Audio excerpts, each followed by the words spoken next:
चलिए स्टार्ट करते हैं प्रॉपर्टीज़ ऑफ डिटर्मिनेंट।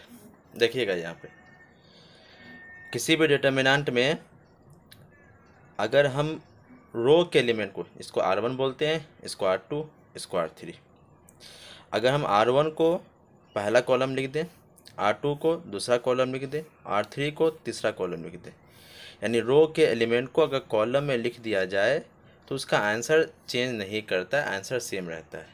यानी जो आंसर इसका होगा वही आंसर इसका होगा। ठीक। सेकेंड प्रॉपर्टीज, किसी भी डिटर्मिनेंट में कोई भी दो रो R1 R2 या R2 R3 या R1 R3 या कोई भी दो कॉलम इंटरचेंज हो जाए, यानी R2 उठ के R1 के जगह पे, R1 उठ के R2 की जगह पे, अगर ऐसा हो जाता है तो ऐसा होने से इसके आंसर में सिर्फ साइन का चेंज होता है। यानी पहले वाले डिटर्मिनेंट का अगर आंसर डी है तो दूसरे वाले का आंसर -D होगा। यानी अगर ये आंसर में 5 देता है तो ये -5 देगा, अगर ये आंसर में -10 देता है तो ये +10 देगा, सिर्फ साइन बदल जाता है। नंबर थर्ड, किसी भी डिटर्मिनेंट में कोई भी दो रो या दो कॉलम आइडेंटिकल हो जाए, यानी सेम हो जाए। जैसे आप देखो R1 और R3 दोनों सेम है कि नहीं, A1 A1, B1 B1, C1 C1, R1 और R3 दोनों का आंसर सेम हो गया, आइडेंटिकल हो गया, तो उसका आंसर 0 होता है। किसी भी डिटर्मिनेंट में कोई भी दो रो या दो कॉलम, ये जो नहीं कि सिर्फ रो, कोई भी दो रो या दो कॉलम आइडेंटिकल हो जाए तो आंसर 0 हो जाएगा। नंबर 4, देखो प्रॉपर्टीज क्या कहता है। किसी भी डिटर्मिनेंट के किसी एक रो में सेम नंबर मल्टीप्लाई किया गया हो या किसी एक कॉलम में, इस एग्जांपल में R1 में तीनों जगह के मल्टीप्लाई है, हो सकता है ये के R2 में होता या R3 में होता, उसी तरीके से C1 C2 C3 में किसी एक में होता है। किसी भी एक लाइन में अगर के मल्टीप्लाई है रो या कॉलम में, तो उसे नंबर को हम बाहर निकाल देते हैं, उसको इस तरह से लिखेंगे, टेक कॉमन,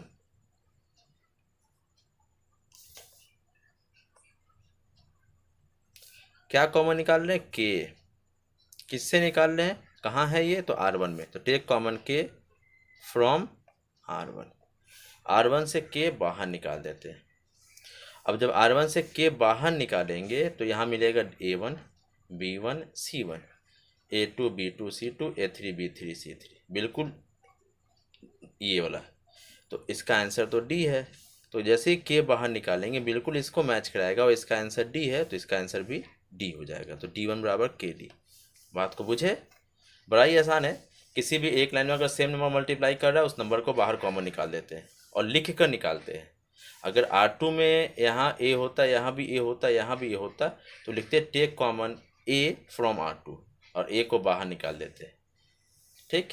अगर मान लो कि R2 में A मल्टीप्लाई किया होता और R3 में B मल्टीप्लाई किया होता, तो हम R2 से A बाहर निकालते हैं और R3 से B बाहर निकालते हैं।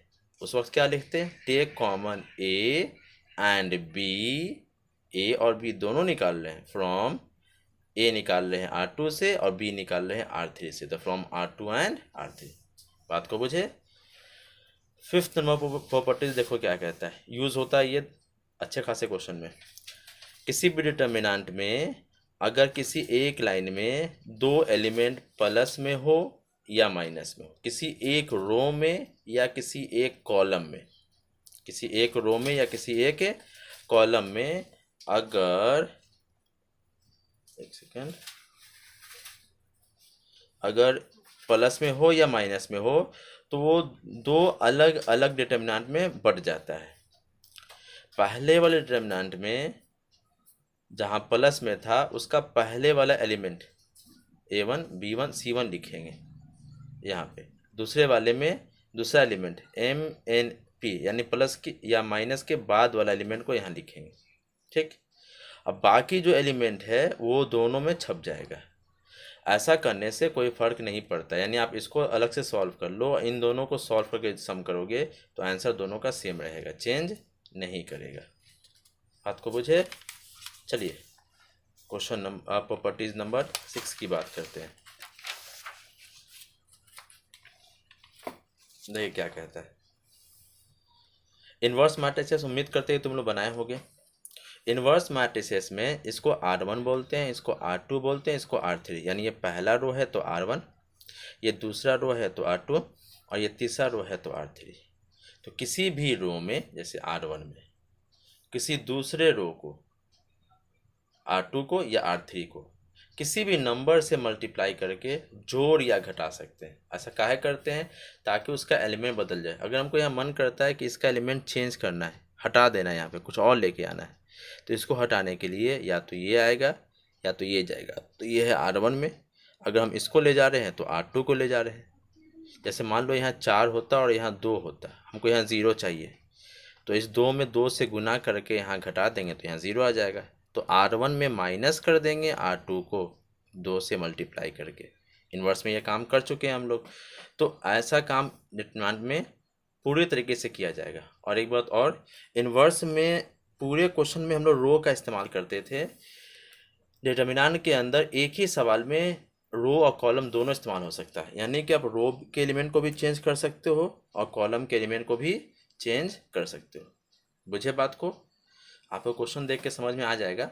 अभी उतना आइडिया नहीं आ रहा होगा, इसी क्वेश्चन देखोगे आपको सारा कुछ समझ में आएगा। बहुत इजी है ये, भारी नहीं है, एग्जाम के लिए बहुत इंपॉर्टेंट है। प्रॉपर्टीज नंबर 7 देखिए क्या है। किसी भी डिटरमिनेंट के एक रो का सारा एलिमेंट या एक कॉलम का सारा एलिमेंट 0 हो जाए तो उसका आंसर 0 हो जाता है। बस यही देखना है कि तीनों एलिमेंट 0 है कि नहीं, या तो रो में या तो कॉलम में, तो आंसर क्या हो जाएगा? 0। समझे बात? 7 प्रॉपर्टीज़ है, फटाफट फॉर्मूला पहले से पता है हमको। पहला प्रॉपर्टीज़ क्या था कि अगर रो के एलिमेंट को कॉलम में लिख दिया जाए आंसर चेंज नहीं करेगा। दूसरा क्या था कि अगर हमें कोई भी दो रो को या दो कॉलम को इंटरचेंज कर दे, यानी अदला बदली कर दे, तो आंसर का खाली साइन बदलता है। तीसरा क्या था कि कोई भी दो रो या दो कॉलम आइडेंटिकल है तो उसका आंसर 0 होता है। चौथा क्या था, किसी भी डिटरमिनेंट में अगर किसी एक लाइन में कोई नंबर मल्टीप्लाई कर रहा है तो उस नंबर को कॉमन निकाल लेते हैं, उसको लिखते हैं टेक कॉमन के फ्रॉम, जिस रो में है R1 में है तो R1 में, R2 में है तो R2 में, R3 में है तो R3 में। और जैसे ही के बाहर निकलेगा वो बिल्कुल अपने पुराने वाले क्वेश्चन यहाँ तक मैच कर गया तो के डी हो गया। आप डी के जगह पे ये डिटरमिनेंट भी यहाँ पे इस तरह से लिख सकते हैं, इस तरीके से D1 बराबर के और A1 B1 C1 A2 B2 C2 A3 B3 C3। ठीक है, देखो यहाँ। चलिए अब एक्सरसाइज पे आ जाए, लौट के आ जाए। ये तो 4 नंबर था। 5वां नंबर क्या था कि डिटरमिनेंट में अगर किसी एक लाइन में दो चीज़ प्लस में हो या माइनस में हो तो दोनों को तोड़ तोड़ के अलग अलग कर देते हैं। 6ठा में क्या था, हम किसी भी रो के एलिमेंट को बदलने के लिए दूसरे रो को ले जाकर उसमें जोड़ या घटा सकते हैं। और 7 क्या है, किसी भी एक लाइन में अगर तीनों एलिमेंट या सारा एलिमेंट 0 हो जाए तो आंसर क्या हो जाएगा? 0 हो जाएगा। शुरू के क्वेश्चन में एक्सरसाइज में 0 ही प्रूफ करना है। तो जब 0 प्रूफ करना है, जैसे क्वेश्चन नंबर 1 हो या क्वेश्चन नंबर 2 हो या क्वेश्चन नंबर 3 हो, ये लगातार 3 सवाल में आपको 0 ही लेकर आना है। तो 0 लाने के लिए आप प्रॉपर्टीज़ पे गौर करोगे तो 2 प्रॉपर्टीज़ है, या तो कोई दो रो या दो कॉलम आइडेंटिकल हो जाए, सेम हो जाए, या तो एक लाइन में तीनों एलिमेंट 0 हो जाए। ठीक, या तो आप एक काम करो कि दो लाइन को बिल्कुल सेम कर दो तो आंसर अपने आप 0 हो जाएगा, या तो एक लाइन में सब 0 ला दो तब भी 0 हो जाएगा। इस सवाल में आपको 0 लेकर आना है। ये हमारा LHS है, ये लिख दिए। 0 लाना था तो हम एक काम करते हैं कि दो लाइन में सेम कर देते हैं। अब यहाँ x प्लस a दिख रहा है, यहाँ x और a दिख रहा है, यहाँ y प्लस b दिख रहा है, यहाँ y और b दिख रहा है, यहाँ z प्लस c दिख रहा है, यहाँ z और c दिख रहा है। अगर ये वाला इसमें जाके जुट जाता, ऐड हो जाता, या ये इसमें आके ऐड हो जाता तो बिल्कुल सेम हो जाता ये। तो हम इसको उठा के इसमें ऐड करा दे रहे हैं। तो ये मेरा सेकंड कॉलम है, सेकंड कॉलम में ऐड करा रहे हैं किसको? फर्स्ट कॉलम को। तो C2 में C1 जोड़ रहे हैं तो C2 बदल जाएगा मेरा। प्रॉपर्टीज नंबर कौन सा, ये वाला ना, इन्वर्स जो बनाया होगा उसके लिए एकदम हलवा है, और नहीं बनाया तब भी हलवा है। तो हम सीधे C2 में C1 जाके जोड़ेंगे। जो इन्वर्स नहीं बना है वो देखेंगे। अगर हमको यहाँ पर इसको जाके जोड़ना है तो हमको लिखना है कहाँ जोड़ रहे हैं, C2 में, तो C2 लिखेंगे इस तरीके से, फिर एरो का साइन देंगे और कर का ची रहे हैं तो C2 में जोड़ रहे हैं, किसको जोड़ रहे हैं, C1 को लिख देंगे। अब देख C2 में जोड़ रहे हैं दोस्त, तो हम लोग C2 में लिखेंगे x से, ये वाला x जाकर इसमें जुटेगा x प्लस ए, y जगह जुटेगा y प्लस बी, और z जगह जुटेगा z प्लस सी। C2 में जुटेगा तो C2 चेंज हो गया, C1 जैसा था वैसे ही छपेगा, और C3 जैसा था वैसे ही छपेगा। जैसे ही दो लाइन कॉमन हो गया, आइडेंटिकल हो गया, आंसर प्रॉपर्टीज़ के हिसाब से सीधे क्या हो जाएगा, 0 हो जाएगा। इजी है। क्वेश्चन नंबर 2 देखना, यहाँ पे 0 लेके आना है। फिर से प्रॉपर्टीज़ पे लौटे हम लोग, कोई भी दो लाइन सेम कर दो या एक लाइन में सबको 0 बना दो, आंसर अपने आप 0 हो जाएगा।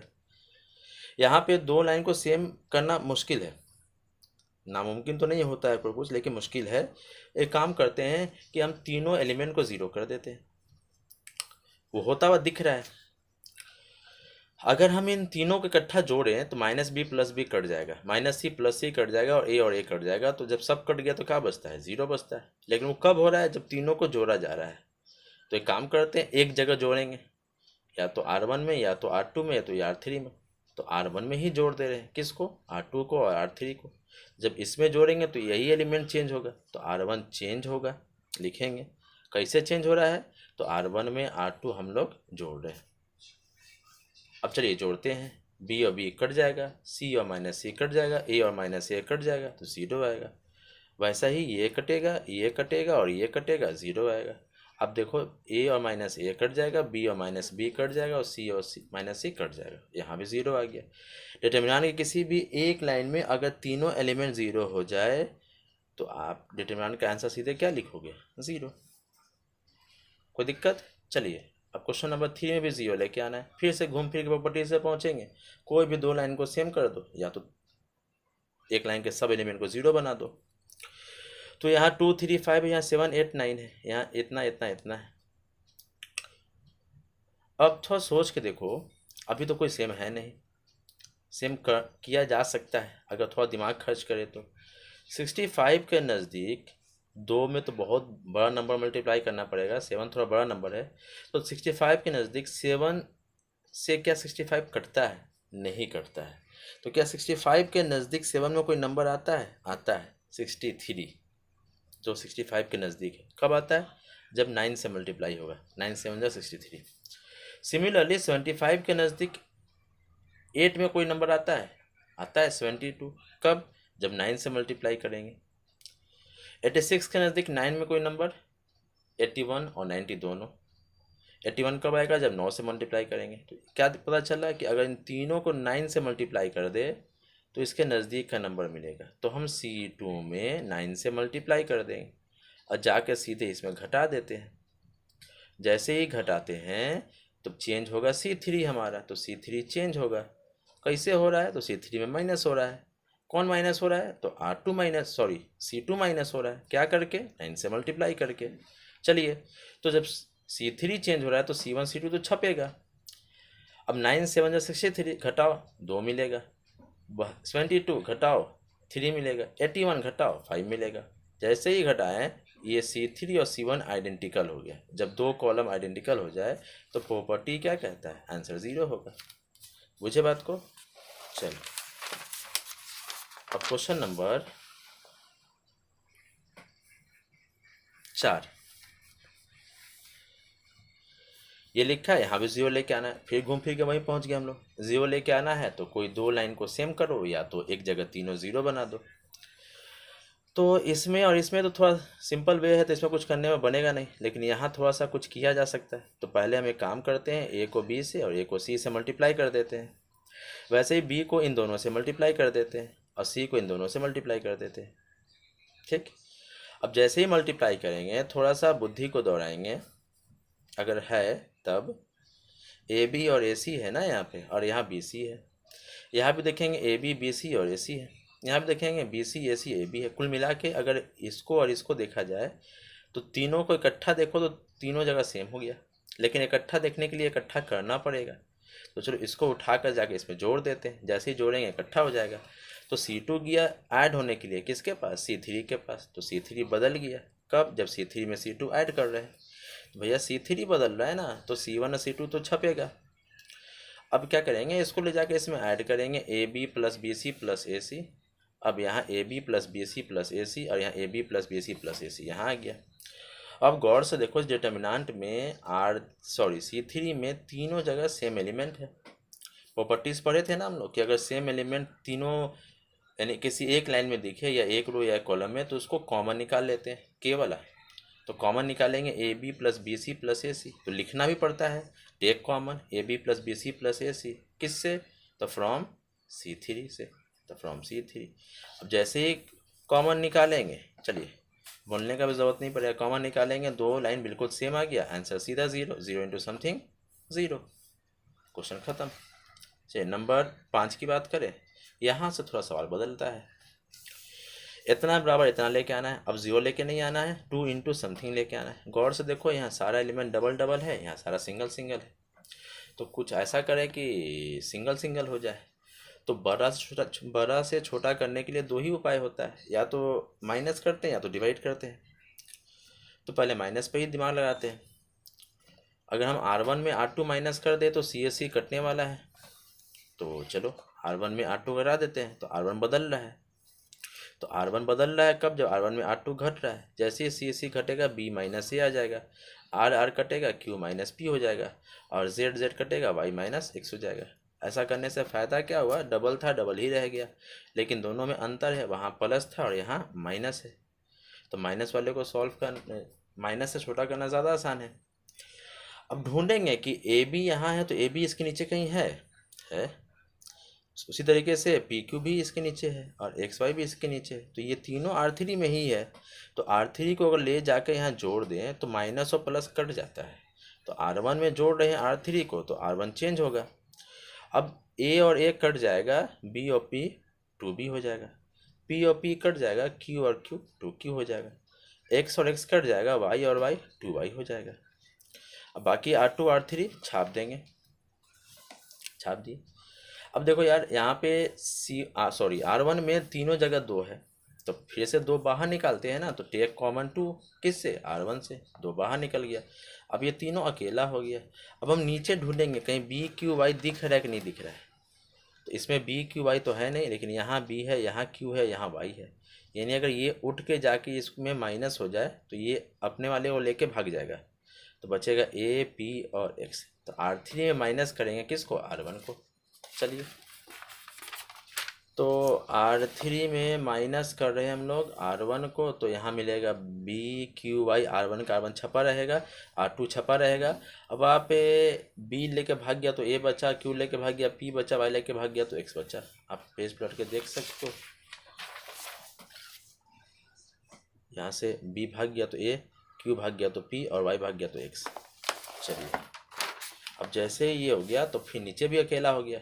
अब ढूंढेंगे कि यहाँ पे मैच कर रहा है, A मैच कर गया, P कर गया, X कर गया, यानी अब ये उठ के जाएगा, इसमें माइनस हो जाएगा। तो R2 में माइनस हो रहा है, तो R2 चेंज हो रहा है कब, जब हम R3 माइनस कर रहे हैं। जैसे माइनस करेंगे A कट जाएगा, P कट जाएगा, X कट जाएगा, तो CRZ। चलो सब कुछ तो अब सिंगल हो गया, लेकिन आंसर मैच नहीं किया है। आंसर में APX ऊपर चाहिए था, तो हम R1 और R3 को इंटरचेंज कर देंगे। APX ऊपर, BQY चला जाएगा नीचे। लेकिन प्रॉपर्टीज़ पढ़ के आए हैं कि इंटरचेंज करने से आंसर का साइन बदल जाता है। ये प्लस में था तो ये माइनस में हो गया। अभी भी आंसर मैच नहीं किया है, BQY बीच में चाहिए। तो BQY को हम R2 के जगह पे, R2 को R3 के जगह पे इंटरचेंज कर देंगे, तो फिर से माइनस हो जाएगा, तो माइनस माइनस प्लस हो गया, और इस बार आंसर मैच कर गया। आसान है कि नहीं। चलिए क्वेश्चन नंबर 6, इतना बराबर 0 लेके आना है। फिर सवाल रिपीट किया 0 वाला। यहाँ प्रॉपर्टीज़, वो दो प्रॉपर्टीज़ लगाना संभव नहीं है, तो यहाँ हम डायरेक्ट फॉर्मूला यूज़ करेंगे। डायरेक्ट फॉर्मूला भी एक प्रॉपर्टीज़ है। तो आप फॉर्मूला लगाओ, 0 इंटू डब्बा, याद है ना डब्बा वाला, रो और कॉलम ख़त्म, ये चारों, बीच वाले का साइन बदल देते हैं, रो और कॉलम ख़त्म, तो ये वाला और ये वाला, ये वाला और ये वाला यहाँ पे, इसको यहाँ लिखेंगे तो यहाँ से रो और कॉलम को एलिमिनेट करेंगे तो ये दोनों ऊपर और ये दोनों नीचे वाले यहाँ लिखिएगा। अब ज़ीरो इंटू समथिंग ज़ीरो होता है, इसको इससे गुना करते हैं तो ज़ीरो मिलेगा। फॉर्मूले का माइनस और माइनस प्लस हो जाएगा, BC हो जाएगा, माइनस ए आगे है, minus AC minus B into zero zero हो जाएगा, आगे माइनस देखना यहाँ से, minus ABC minus minus plus ABC दोनों कट जाएगा और ज़ीरो आ गया। तो फर्स्ट वीडियो इतना ही रोकते हैं अभी। तो ये आपको एक साथ 2 वीडियो मिलेगा, भी आगे का क्वेश्चन थोड़ा देर बाद बनाते हैं तो फिर डाल देते हैं, ठीक है। और कुछ आर्ट सवाल का भी सवाल हम सॉल्व करेंगे एनसीईआरटी के अलावा। इसमें एक्सरसाइज बहुत इंपॉर्टेंट है, एक एक क्वेश्चन आपको समझना है, खुद बनाना है, एग्जाम में इसे सवाल आता ही आता है, 100% श्योर इससे क्वेश्चन रहेगा ही रहेगा, ठीक है। और यार सब्सक्राइब करो, बहुत कम स्टूडेंट है, बाकी के चैनल बाकियों को चैनल को देखो, सब लोगों के चैनल का बहुत ज़्यादा बढ़ा हुआ है। अब पढ़ो, पढ़ाई करो, क्योंकि बहुत लंबा बंद होने वाला है अभी।